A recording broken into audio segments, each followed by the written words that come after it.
El poder de la esperanza.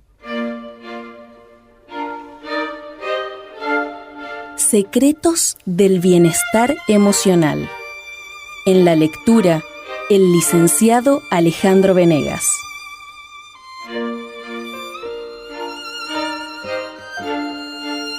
Capítulo 5. Traumas psíquicos. José era un joven hebreo que vivió cerca de 2000 años antes de Cristo. Él nació en una familia buena y rápidamente demostró inteligencia y visión. Impulsados por celos irracionales, sus hermanos lo vendieron como esclavo a los habitantes de otro país. En su nuevo destino, tuvo que sufrir en silencio y adaptarse a condiciones totalmente opuestas a las que estaba acostumbrado. José pasó por experiencias traumáticas de estrés intenso. Sin embargo, salió con honores de esta prueba severa y llegó a conquistar las metas más elevadas. ¿De qué manera José fue capaz de preservar la salud mental durante la adversidad? El ejercicio de la verdadera fe en Dios durante décadas de ensayos, suplicando al Creador el poder sobrehumano que necesitaba para salir de tal opresión, orando diariamente y manteniéndose en contacto con Dios en tiempos de angustia.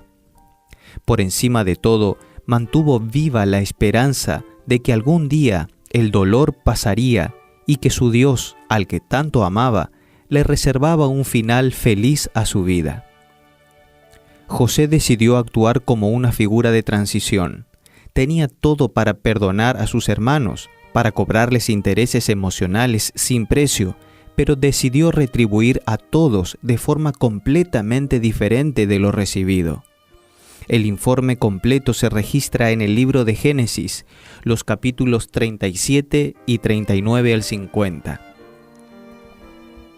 Los acontecimientos de fuerte intensidad emocional, especialmente si los experimenta en un momento difícil de la vida o en una edad temprana, puede incluso causar depresión en la persona. Serían los casos de insultos, una niñez ridiculizada, asustarse en la oscuridad, tener miedo a las serpientes o arañas, sentirse calumniado, ser obligado a una satisfacción sexual o perder a su padre o a su madre siendo todavía muy joven, como ocurrió con Laura.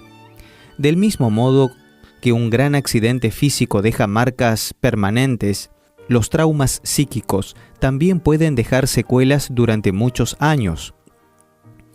Las consecuencias más significativas se manifiestan en los días y las semanas después de la experiencia. Por ejemplo, sueños, recuerdos fugaces, negación de los hechos, ansiedad o falta de atención y concentración. En algunos casos, especialmente los niños, las consecuencias pueden permanecer durante años, convirtiéndose en una barrera fuerte para una vida sana mentalmente. Los traumas y las tensiones son incluso capaces de desencadenar la manifestación de ciertos genes y enfermedades. Estudios en animales revelaron que los efectos sociales, conductuales y ambientales pueden, de hecho, determinar que se manifiesten los genes, es decir, que estén conectados o desconectados.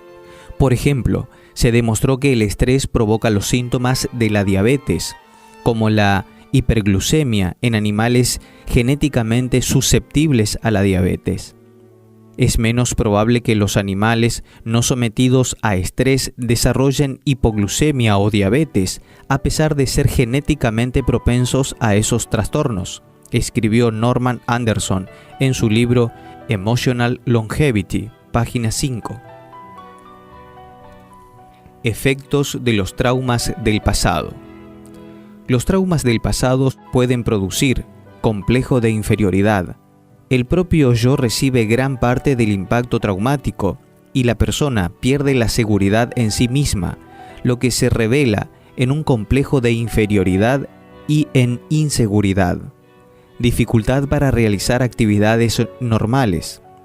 La persona afectada se siente incapaz de alcanzar metas simples, Por ejemplo, las niñas o las jovencitas víctimas de abuso sexual a menudo tienen problemas para relacionarse socialmente con los niños o con varones.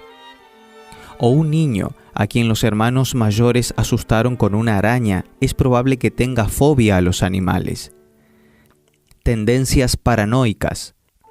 Una persona traumatizada muestra desconfianza del medio ambiente y puede interpretar actitudes neutras de los demás como una emboscada en su contra y considerarse víctima de una agresión o persecución indebida. Depresión. El acontecimiento traumático a menudo se recibe como una pérdida del honor, pérdida de un ser querido. Cada pérdida trae consigo el riesgo de síntomas depresivos. Anorexia y bulimia. También hay una clara correlación entre ser una víctima de abuso sexual y los trastornos de la alimentación, especialmente la anorexia y la bulimia. ¿Cómo superar los traumas? Hay traumas que por su gravedad requieren tratamiento psiquiátrico. Otros, aunque sin consecuencias tan drásticas, tienden a complicar el desarrollo de la vida de una persona dentro de la normalidad.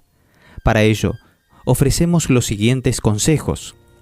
Asuma el pasado y centralícese en el futuro. El pasado no puede cambiarse. Es inútil culpar a los hechos o las personas que influyeron negativamente. Si se estaciona en el pasado, no podrá mirar el futuro con confianza. Además, es bueno recordar que nuestra mente no tiene un recurso perfecto de registro de datos. Nuestros recuerdos son reconstrucciones de eventos pasados, y esos recuerdos se ven afectados por nuestros sentimientos y por la comprensión que tenemos de ellos en el tiempo presente. Hable sobre el evento traumático. En un ambiente seguro y tranquilo, hablar o escribir sobre el evento que causó el trauma es un paso importante.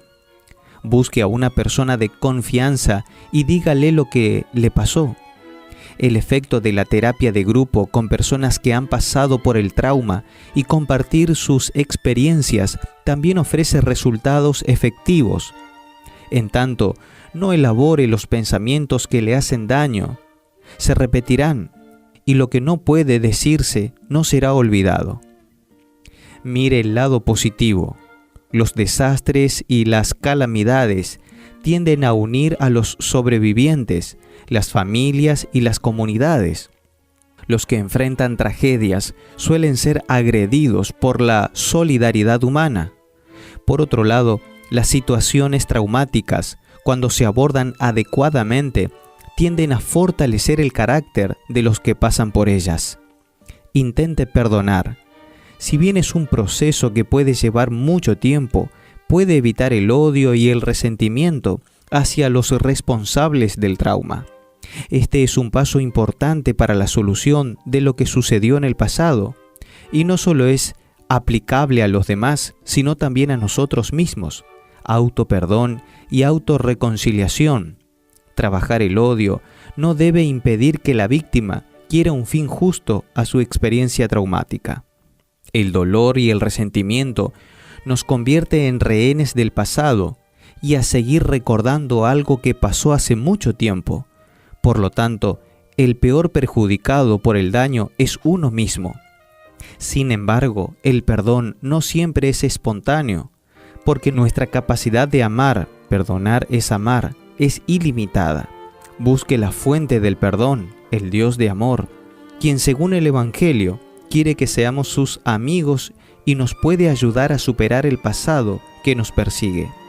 Recuerde la oración del Señor diciendo: perdónanos nuestras deudas, como también nosotros perdonamos a nuestros deudores.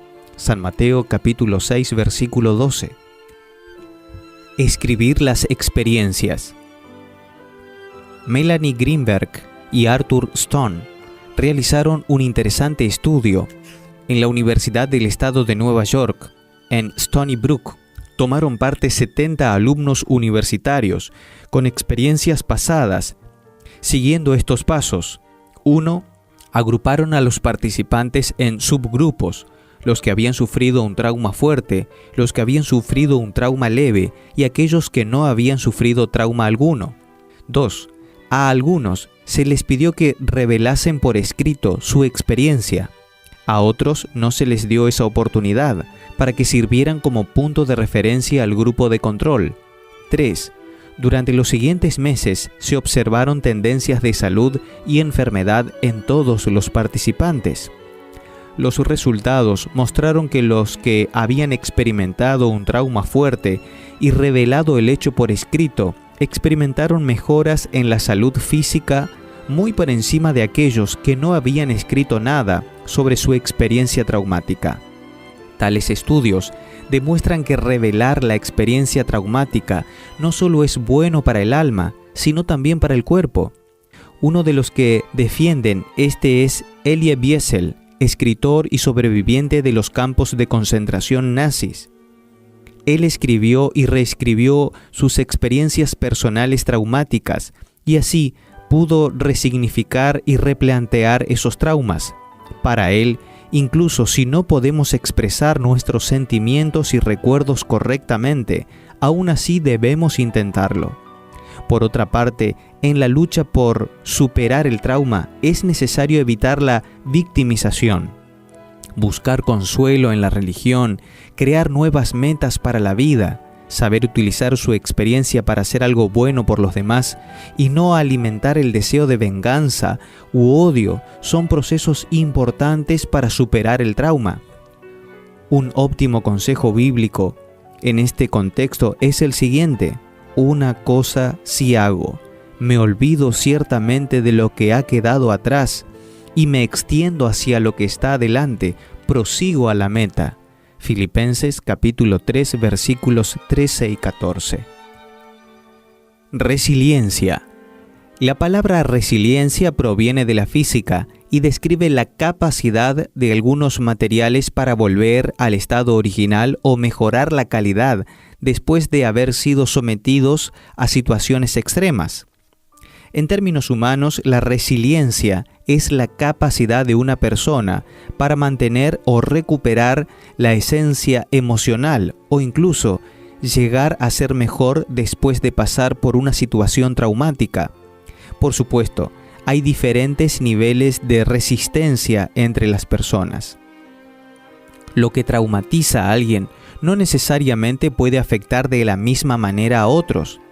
Esto depende de factores tales como el temperamento, la capacidad para resolver problemas, la inteligencia, la autoestima, las habilidades sociales, el autocontrol, la familia y las relaciones sociales, etc. Nunca está de más enfatizar la importancia de las buenas relaciones.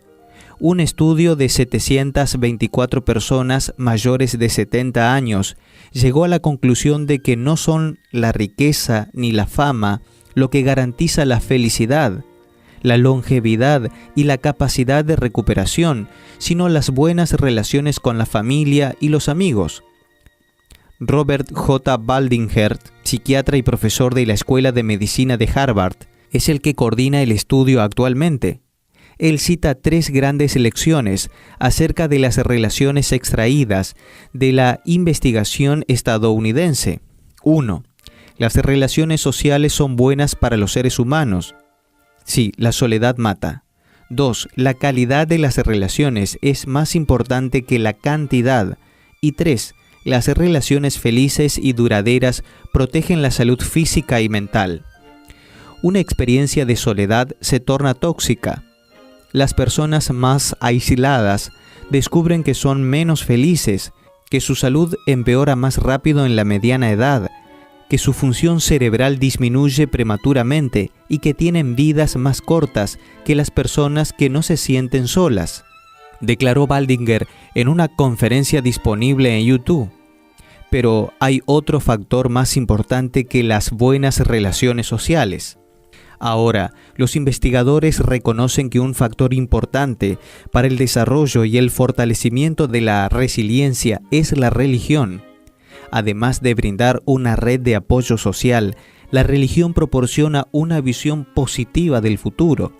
pero no puede ser cualquier religión, sugiere el psiquiatra Harold Koenig de la Universidad de Duke en California del Norte, Estados Unidos, quien estudia la relación entre religión y salud. Dice que no sirve de nada simplemente decir que es espiritual, sin tener una experiencia práctica religiosa. Usted tiene que estar comprometido con la religión a fin de disfrutar de sus beneficios. Tenemos que ir a los cultos y expresar la fe en el hogar y en otros lugares a través de la oración y el estudio de la Biblia. Él afirma que la creencia religiosa debe influir en la vida para que también influya en la salud. En un reportaje a la revista Vida y Salud, el Dr. Koenig explicó que la participación religiosa reduce el estrés psicológico, lo cual reduce la inflamación y la tasa de acortamiento de los telómeros en las células. Según él, los telómeros son un reloj biológico de la célula. Se acortan en cada división celular y cuando se inutilizan, la célula muere y ocurre la desintegración del órgano. Según la investigación, esto explica por qué las personas más religiosas viven un promedio de 7 a 14 años más. Recuerde, la religión hará bien si es positiva, centrada en una buena relación con Dios y con los demás. Y la Biblia describe exactamente cómo es la verdadera religión. Delante de Dios, la religión pura y sin mancha consiste en ayudar a los huérfanos, a las viudas y en sus aflicciones, y en mantenerse limpio de la maldad de este mundo. Santiago capítulo 1, verso 27. En este mundo es imposible eliminar, al menos por ahora, todas las situaciones traumáticas. Por más resiliente que sea la persona, el sufrimiento alguna vez llamará a su puerta y le traerá dolor. ¿Por qué las cosas tienen que ser así? El mundo es un campo de batalla. La Biblia deja en claro que este mundo es el campo de una batalla que comenzó muy lejos de aquí, en el cielo. Ezequiel capítulo 28, versículos 11 al 19 e Isaías capítulo 14, versículos 12 al 19, se describe el punto de inflamación de este conflicto, el orgullo y la vanidad. Lucifer era un ángel perfecto creado por Dios. En realidad, era una especie de jefe de los ángeles, amado y respetado por todos. Sucede que en algún momento y misteriosamente, la envidia empezó a brotar en su corazón angelical y deseó la posición que pertenecía solo al Creador.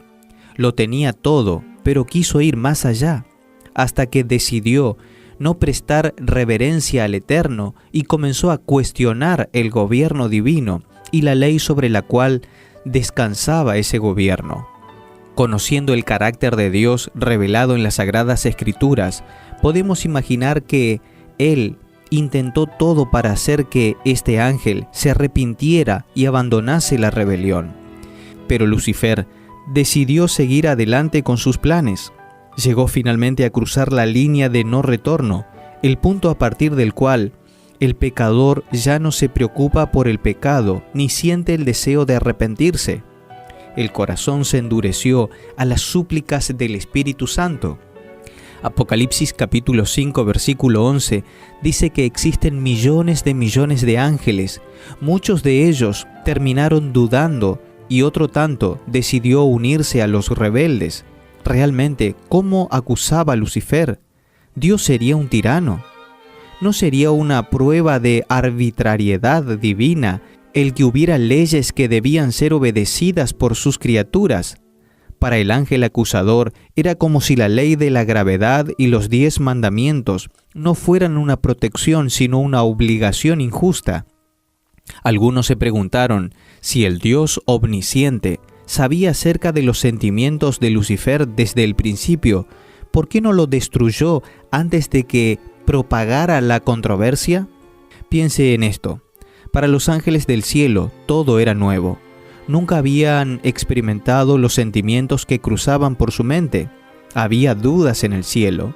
Entonces, si Dios destruía a los rebeldes desde el principio, ¿qué tipo de sensaciones se habrían despertado en otras criaturas? Quiero decir que esto es así. El que desobedece muere. ¿Lo nota?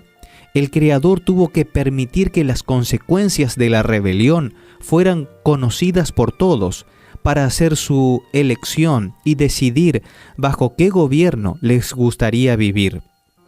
También tenía que proporcionarles una oportunidad justa al rebelde para que pudiera volver al camino recto por su cuenta, aunque éste finalmente decidió no hacerlo. Otros van más allá y preguntan: ¿Dios no podría haber creado un universo en el que no existiera el mal? Vamos a tratar de responder con otra pregunta. ¿Puede Dios crear una rueda cuadrada? Esto no tiene sentido, ya que el Creador no viola sus leyes y no funciona con imposibilidades de lógica. Por lo tanto, para crear un universo con seres dotados de libre elección, Dios tuvo que asumir riesgos, ya que no puede existir un universo con libertad sin una opción para el mal. Dios no creó seres autómatas como robots, programados para obedecer. Dios es amor. Primera de Juan capítulo 4 versículo 8, y quiere ser amado. Por eso vale la pena recordar que el amor se manifiesta únicamente cuando hay libertad. Nadie puede ser obligado a amar. Dios ¿podría haber creado un universo sin el potencial para el mal? Sí, pero no es este universo. Por lo tanto, contrariamente a lo que algunos afirman, el mal no prueba que el Creador no existe. Solo demuestra lo contrario, que existe y que nos ha dotado de la libertad de elección. De hecho, si Dios no existiera, la definición misma de mal dejaría de tener sentido. Después de todo, lo malo es lo opuesto de lo bueno. Sin una moral absoluta para servir como parámetro, ¿cómo determinar qué es lo correcto? Sabemos que una línea está torcida solo porque podemos compararla con una línea recta. Por desgracia, 1/3 de los ángeles del cielo se alió con Lucifer, más tarde llamado Satanás o enemigo, y finalmente fueron expulsados del cielo. Apocalipsis capítulo 12 versículos 3, 4, 7 y 9, y vinieron a parar en nuestro planeta. Aquí Satanás utilizó el engaño para involucrar en su rebelión a la primera pareja humana. Génesis capítulo 3 versículos 1 al 6. Con mucha astucia e inteligencia satánica, el enemigo logró inocular en Eva el virus de su propia rebelión.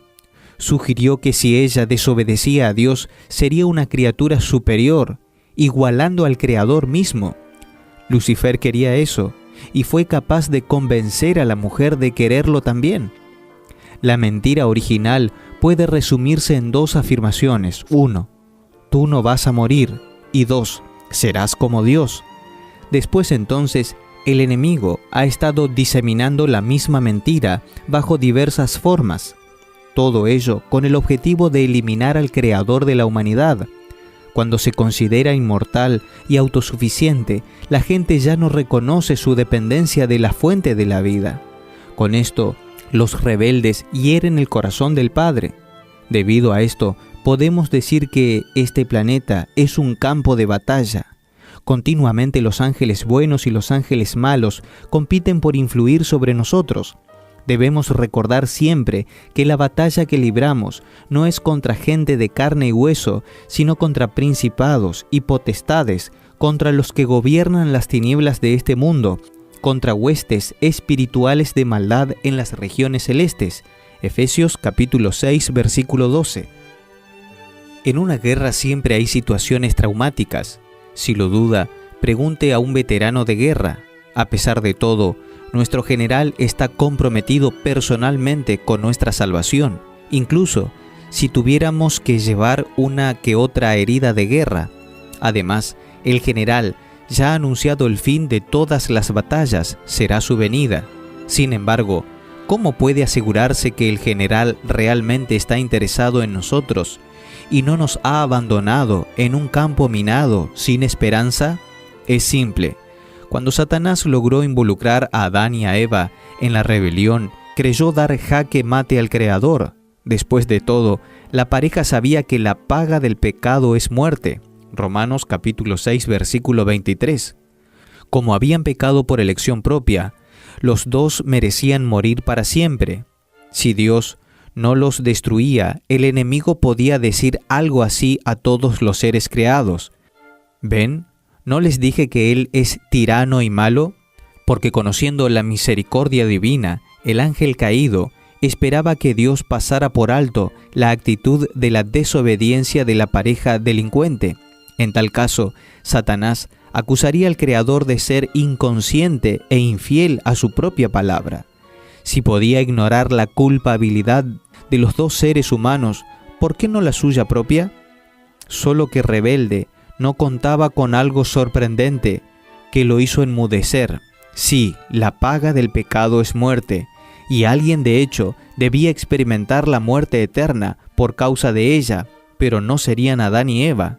Dios, en la persona de Jesús, moriría en el lugar del pecador, asumiría su culpa y revelaría de manera grandiosa hasta qué punto el general estaba y está dispuesto a ir por amor a sus hijos. Por eso tiene autoridad moral para decir: vengan a mí todos los que están cansados y agobiados, y yo les daré descanso. Mateo capítulo 11, versículo 28. Ni Pablo, ni Laura, ni Carlos, ni usted ni nadie pueden cambiar el pasado. Las cicatrices de guerra están en su cuerpo, en su mente, en su corazón. Sin embargo, puede hacerse una cosa: cambiar de actitud en relación con lo que ocurrió en la batalla de la vida. Cambiar la manera de ver esos traumas. La persona que confía en el Dios de la Biblia sabe que Dios dispone todas las cosas para el bien de los que lo aman. Romanos capítulo 8, versículo 28.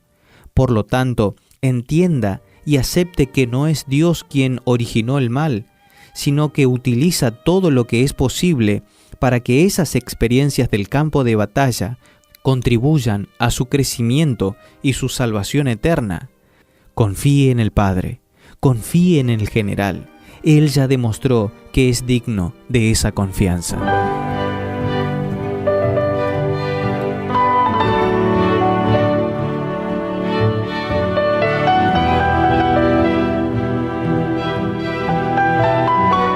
Esto fue El Poder de la Esperanza. Lectura de Alejandro Venegas, sobre textos de Julián Melgoza y Michelson Borges.